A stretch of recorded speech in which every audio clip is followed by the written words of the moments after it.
Ang directional figure 8 knot ay isang matibay na buhol na gumawa ng ligtas na loop sa lubid. Madalas itong ginagamit sa pag-akyat at pagsagip dahil hindi madaling madulas at madaling kalasin. Kung gusto mo itong matutunan, halika at gawin natin. Gumawa lang tayo ng loop na ganito, medium na loop. Tapos i-flip lang natin na ganito at itawid natin galing dito sa kanan, paa, ibabaw, at itawid natin, ipasok natin galing sa ilalim dito sa kaliwa na loop at hilain natin ng sabay-sabay itong loop at saka itong tension line natin. At yan, nakagawa na nga tayo ng directional figure 8 knot.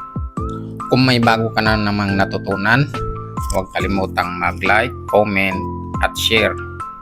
Follow for more!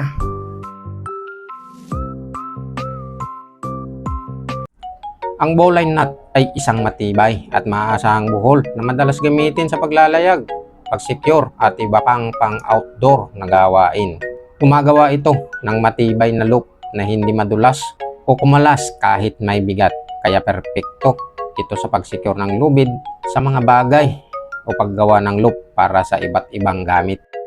Para gawin ito, gumawa lang ng maliit na loop sa dulo ng lubid, tinatawag na butas ng kuneho. Ipasok ang dulo ng lubid, ang kuneho, sa loop, paikutin sa likod ng nakatayong bahagi ng lubid, ang puno, at ibalik ito sa butas, higpitan upang malak.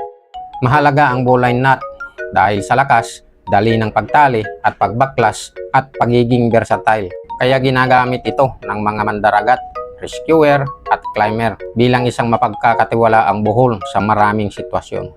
Itong tali na ginagamit natin ay perpekto ito para gamitin sa mga duyan at pang-climbing. At kung gusto mo naman yung ganito, check mo na lang yung yellow basket natin dyan sa baba. Kung meron ka naman natutunan sa ating ginawa, huwag kalimutang mag-like, comment at share na rin. Follow for more!